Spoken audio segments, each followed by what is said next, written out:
네, 저는 구글에서 일하고 있는 조용민이고요. 제가 그 수정조율을 좀 했고 여러분 너무 뵙게 돼서 제가 영광입니다. 그래서 오늘 여러 가지 컨텐츠를 좀 준비를 했거든요. 네, 주로 오늘 다뤄질 내용은 주제가 같습니다. 그러니까 4차 산업혁명이 혹시 뭔지 정의 내리실 수 있는 분 계세요? 혹시? 특정 기술들이 굉장히 많이 발전이 돼서 그게 우리 삶에 영향을 주기 때문에 기술에 굉장히 오픈된 사람만이 굉장히 새로운 산출물들을 만드는 시대가 되고. 안녕하세요. 정문정이라고 합니다. 제가 오늘 무례한 사람에게 웃으며 대처하는 법이라는 책을 냈어요. 그래서 아마 그 책 때문에 이렇게 여러분 앞에서 이야기도 하게 됐는데요. 하고 누구나 한 번쯤은 자기가 만났던 무례한 사람을 떠올린다는 겁니다. 그래서 어쩌면 제가 책 제목에서 무례한 사람에게 대처하는 법을 썼지만 그것은 제가 회사 생활을 하면서 느낀 또는 제가 한국 사회에서 살면서 만났던 사람들에 대한 저만의 아주 특수한 경험이 아니라 한국 사람들이라면 2018년도를 살고 있는 사람들이라면 누구나 한 번쯤 맞아, 나도 공감해, 나도 이 부분에 대해서 이야기하고 싶은 부분이 있어, 나도 한번 대처해봤으면 좋겠다고 생각한 적이 있어 라는 어떤 공감대가 있을 때 이 책이 이렇게 반응을 가져간다는 것이죠. 사실 제가 이 책을 내게 된 배경에는 여러 가지 이유가 있는데요. 그 중에 가장 대표적인 이유 중에 하나는 한국 사람들이 너무 많이 화가 나 있다고 느꼈어요. 제가 잡지 기자 일을 오래 하면서 그리고 콘텐츠를 만드는 일을 오래 하면서 한국 사람들이 어떤 곳에서 어떤 댓글을 쓰고 한국 사람들이 어떤 기사를 가장 많이 읽고 이런 것들을 매주, 매월, 매년 단위로 계속해서 서치를 해서 조사를 하는 작업을 했는데 그럴 때 매년 저희가 계속 느끼면서 걱정스럽다고 생각했던 것들 중에 하나가 댓글에서 많은 사람들이 위험 수준 이상으로 분노를 표출하고 있더라는 겁니다. 그리고 일상에서 만나는 사람들도 보통 어떤 것들에 대해서 이야기를 할 때 굉장히 감정적으로 화가 나 있더라는 거죠. 그래서 사람들과 이제 연구를 하다가 리서치를 하다 보면 항상 사람들이 궁금해하는 이유 중에 하나가 왜 이렇게 한국 사람들이 화가 많이 나 있을까요? 왜 이렇게 한국 사람들이 좋게 말할 것도 항상 언제나 이렇게 세게 말해야지만 나의 말이 들어먹힌다고 생각을 할까? 이런 이야기들을 많이 하는 거죠. 저 또한 직장 생활을 10년, 제가 딱 10년을 많이 기억나시죠? 라면 상무 사건이라든지 경비원이 갑질을 당해서 자살했다라는 사건이라든지 최근 한 2, 3년 내에 한국인들이 가장 유독 댓글을 많이 달고 가장 많이 분노를 표출하고 국민청원까지 했던 기사들을 리스트업 해보니 상위에 사람들이 갑질을 이렇게까지 하는 것은 너무나 심하지 않느냐라고 하는 어떤 문제의식이 있었다는 겁니다. 근데 여러분 여기서 굉장히 재밌는 것은 그렇다면 그 이전에는 최근 2, 3년 이전에는 갑질이 없었을까요? 최근 2, 3년 이전에는 무례한 사람들이 별로 없었을까요? 있었죠. 분명히 굉장히 어쩌면 더 많았을 수도 있어요. 그런 생각이 드는 거죠. 여러분, 우리 사회가 어떤 것에 대해서 이것은 문제예요 라고 이야기하는 것은 유독 그 사회에서 그 사건이 그 이슈가 굉장히 커져서 뿐만이 아니라 보통은 우리의 인권 감수성이 커지기 때문에 발생하는 일이기도 합니다. 무슨 말이냐면 문제는 언제나 있었는데 그것을 문제시하는 사회가 되느냐 문제시하지 않느냐에 따라서 그냥 예전에는 그냥 넘어갔던 일도 이제는 문제시하기 시작한다는 거죠. 예를 들어서 우리가 최근에 어떤 직장 상사가 직장의 직원에게 물컵을 집어 던지면서 이따위로 일할 거면 나가라고 소리를 지른 것이 과연 10년 전에는 기사화 됐을 거냐는 겁니다. 과연 20년 전에는 이것이 국민적인 분노로까지 연결됐을 거냐는 겁니다. 그렇게 생각을 해봤을 때 어쩌면 우리 사회에 임계점에 도달했다는 생각을 했어요. 어떤 분노 그리고 갑질을 계속해서 당했던 사람들이 아무리 그래도 이 정도까지는 아니지 않아? 라고 이야기하는 사람들이 굉장히 많이 늘어나기 시작했다는 거. 그래서 나뿐만 아니라 저뿐만 아니라 제가 그동안 회사 생활을 하면서 고민했던 것들, 왜 사람들이 자꾸 누군가를 욕하면서 닮아가는 걸까? 왜 자꾸 사람들이 너무나 화를 내고 있는 걸까? 왜 자꾸 사람들이 직장 생활을 자꾸만 하면서 자기를 다치게 하고 남들을 꼭 다치게 하고야 마는 걸까?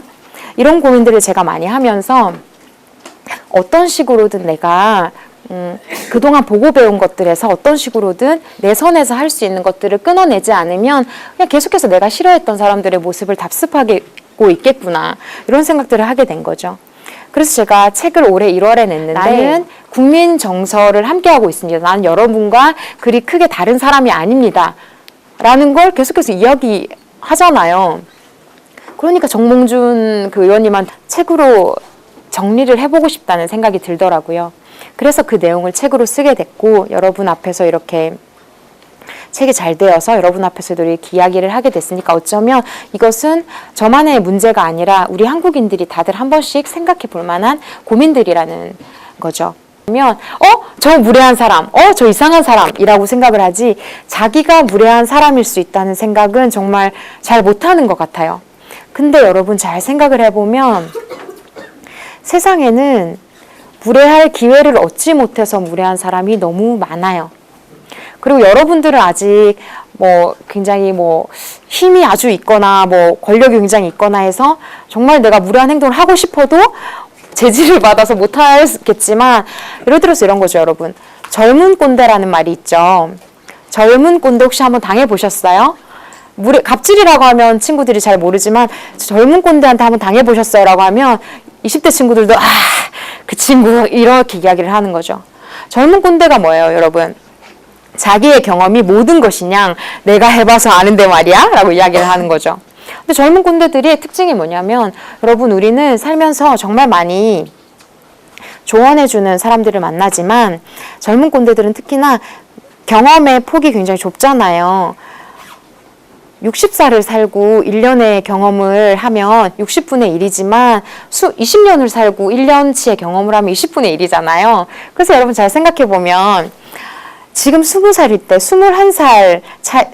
21살, 그리고 내가 22살일 때 19살, 내가 중1일 때 중2, 중3 되게 다르지 않아요? 그런 것처럼 쟤는 내가 그냥 막대해도 되는 존재라고 생각이 되면 굉장히 쉽게 가르치려고 드는 사람들도 굉장히 많은 거죠. 그런 것도 생각하면 갑질 아닌가요? 그러니까 그런 것처럼 우리는 소위 말하면 어떤 갑질이라는 것은 기업의 CEO가 하는 것이고 나와는 전혀 관계없는 일이라고 생각을 하지만, 우리가 일상에서 편의점 직원에게 하는 것이 갑질이 될 수 있고, 우리가 아파트 집에 들어가면서 경비원에게 막말을 하는 것도 갑질이 될 수 있다는 거죠. 심지어 내가 내 대학교 후배에게 야, 나 때는 안 그랬는데 말이야, 요즘 애들은 문제야 라고 하면서 얼차려를 시키는 것도 갑질이 될 수 있다는 거죠. 그런 것처럼 우리는 무례한 사람이라고 하면 나 아닌 다른 존재, 다른 힘 있는 존재라고 생각하지만 누구나 무례한 사람이 될 수 있으니까 서로 좀 알려주면 좋겠다라는 생각을 많이 하게 됐어요. 왜냐하면 나도 무례한 사람일 수 있어 라고 생각을 하고 지적을 받으면 덜 기분이 나빠요. 근데 나는 무례한 사람이 절대 아니야 라고 생각을 하고 있는 상태에서, 평소에 한 번도 지적을 받아보지 않은 상태에서 이거 방금 조금 무례하셨어요, 방금 조금 문제가 될 수 있어요 라고 하면 굉장히 화들짝 놀랍니다. 내가 왜? 나는 전혀 그런 사람이 아닌데. 저는 우리가 자꾸만 자기에게 질문을 던져야 된다고 생각해요. 갑질하는 사람들한테 왜 그렇게 했냐고 물어보면 다들 뭐라고 하는지 아세요? 이거 당연한 내 권리야 라고 이야기를 해요. 그게 갑질일 수 있다는 생각 자체를 못 하는 거죠. 나도 똑같이 당했었어. 또는 이게 내 권리인데 이 정도 권리도 행사를 못 한단 말이야 라고 이야기를 하는 거죠. 그래서 우리는 자꾸만 더 좋은 사람이 되고 싶다면, 더 좋은 세상이 되고 싶다면 자꾸만 물어봐야 되는 것 같아요. 이게 혹시 갑질인가? 이게 혹시 조금 이상한 행동은 아닌가? 이게 혹시 이 사람에게 피해를 주지 않나? 라고 자꾸만 생각해야 되는 것 같아요. 그렇게 자꾸만 생각을 할 때 우리 사회가 조금 더 나아지고, 우리는 자꾸만 살면서 나도 당했으니까 너도 당해봐라 라고 이야기를 하지만, 내가 당했으니까 너는 안 당했으면 좋겠어 라고 이야기를 하는 사회가 되기 위해서는 자꾸만 우리가 우리 스스로에게 질문을 하자는 거죠. 그럴 때 제가 아까 이제는 더 이상 재책이 아예 너무나 무례한 사람이 없어져서 아예 재책이 팔리지도 않는 시대가 오고, 더 그런 시대가 오면 너무 좋겠죠. 그래서 여기 오늘 오신 분들이 긴 시간 동안 제 이야기를 들어주셨는데, 그 중에서 요 하나만이라도 기억해서 돌아가시면 너무 좋을 것 같아요. 요 하나만 들으셔도 저는 우리 사는 사람들이 이 이야기만 기억하더라도 굉장히 좋은 세상이 될 거라고 생각합니다. 제가 준비한 이야기는 여기까지예요. 감사합니다.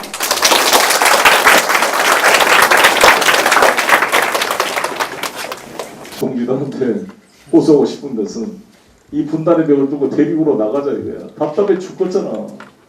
정말 차를 몰고 여기서 정말 익산에서부터 그냥 개성 우주를 신을 두고 압록강 철벽 넘어서 북경까지 한번 달려보고 싶은 생각 안 들어요? 차로? 왜 차로 우리가 못 가는 거예요? 답답해 죽겠잖아. 여러분들 자전거 타고도 한번 가볼 수 있고 이렇게 가게 만들어야 되는데 이 말도 안 되는데 이게 작게했는데, 제가 중국에서 칭화대학에 한 인도가 제3차 세계대전에 불꽃이 튀는 화약고가 될 거냐, 아니면 로마 시대의 번영을 일으켰던 이탈리아 반도처럼 갈 거냐는 우리가 항상 기로에 서 있다 이렇게 생각합니다. 실크로드 아시죠? 비단길 주변에 경제 벨트를 만들자는 게 1되고, 1로는 명나라 초기에 정환하는 사람이 원정을 했잖아요. 북아프리까지. 그래서 해상 실크로드를 1로라고 해요. 해상과 육상의 이런 비단길 같은 옛날에 유럽과 아시아를 연결하는 무역 교통로를 만들자, 경제 벨트를 만들자, 이게 지금 중국의 가장 큰 정책입니다. 1대1로 정책. 이걸 해보자 하는데, 우리 문재인 정부의 신북방 정책이랑 결합을 해보자 이렇게 지금 하고 있습니다. 저는 거기에 붙여서 북극 항로 1도 1선을 결합하자. 북극 항로가 이제 뚫리니까요. 북극으로 가면 30% 이상 줄어듭니다. 작년 12월에 제가 평양에 가가지고 고려호텔에 가서 내 방에 가서 텔레비를 켰더니 CGTV를 나오더라고요. BBC하고 CNN만 안 나오고 북한 고려호텔에서 CNN만 빼고 BBC가 나오더라고요. BBC, 알자지라, CGTN, 그다음에 DTV, 그다음에 RTV, 독일, 이탈리아 방송까지 다 나오는데 딱 미국만 빼고, 물론 KBS 안 나오고 미국하고 한국 방송만 빼고 나머지는 다 나오고. 근데 아무튼 여기서 보면 내가 이 화면을 보여준 이유가, 중국 사람들은 대단히 예민합니다. 중국이 혹시 배제되지 않을까, 미국과 북한이 직접 합의하고 자기가 배제되지 않을까, 항상 걱정이 있어요. 그래서 저는 우리가 중국에 대한 감정이 우리나라 국민이 별로 좋지는 않지만, 저는 저한테 막 친중파, 송영길 이 새끼 막 완전히 짱깨 따까리 막 이렇게 공격하는데, 그 중국이란 나라를 우리가 싫고 좋고를 떠나서 어차피 우리 옆 동네인데, 중국에서 미세먼지 날라오고 우리가 할 수 없이 먹어야 되는, 우리가 한반도를 뛰어가지고 다른 나라 유럽으로 이사갈 수가 없는 운명적인 지정학적 위치에 있어요. 그렇잖아요. 어차피 그것으로 도망갈 수가 없는 옆집에 사는 사람이에요. 그럼 어찌됐든 12년 후면은 이게 북극 항로가 이제 열리게 될 것 같습니다. 북극 항로가 열리게 되면 한 30% 이상 단축 효과가 발생하는데요. 여러분 보시면 우리가 부산항에서 출발해가지고 여기가 대만입니다. 대만이고 여기가 해남도, 인도차이나반도, 여기가 말레카해, 싱가포르 지나서 여기가 스리랑카, 인도항을 지나가지고 여기 이 아라비안 해를 지나서 이 소말리아 해적들과 싸워서 해적들을 물리치고, 이 모세 홍해바다를 지나서 이 이집트 수에즈강을 나가지고 여기가 에게해, 여기가 이탈리아 반도에서 지중해를 지나서 지브롤터 해협을 지나가지고 여기 도보 해협을 지나서 암스테르담까지 가려면 얼마나 복잡하고 멀겠어요. 이거를 바로 북부로 가면 30% 이상 포함이 돼요. 그래서 이번에 대통령을 모시고 제가 대우조선해양의 최초의 쇠빙 LNG선 건조행에 다녀왔습니다. 이게 우리나라 최초로 만든 얼음을 2m 두께 얼음을 깨고 가는 LNG 운반선인데요. 이게 야발바소입니다. 이 친구가 노바텍 러시아 두 번째 부자 미켈슨 회장입니다. 이 친구하고 좀 보드카 엄청 마시면서 친해졌어요. 그래서 나중에 이게 하나에 3,500억짜리 열정이에요. 우리 15척을 우리 대우조선양이 다 만들었어요. 근데 이제 러시아가 이거 추가로 15척을 발주하려고 그러고, 그러니까 내가 그걸 이제 발주를 따오려고 로비를 엄청 하고 있는데 이거 잘하고 있는 거죠. 박수 한번 쳐야 돼요. 야발 지금 2, 아틱2를 지금 개발하고 있고요. 세계 강대국의 역사가 항로에 따라 분침을 말할 정도로 뉴트 깅그리치가 저한테 그러더라고. 이런 말을 처음 들어봤다는, 한국 사람들 수없이 만나봤지만 나같이 생각하는 말을 처음 들어봤다는 거죠. 그래서 저는 우리 문재인 정부는 한미동맹을 중시하지만 우리 대한민국 국익의 입장에서, 민족의 이익 입장에서 미국을 적극 설득하고 끌고 나가겠다라는 입장이다, 이런 말씀을 드리겠습니다. 감사합니다.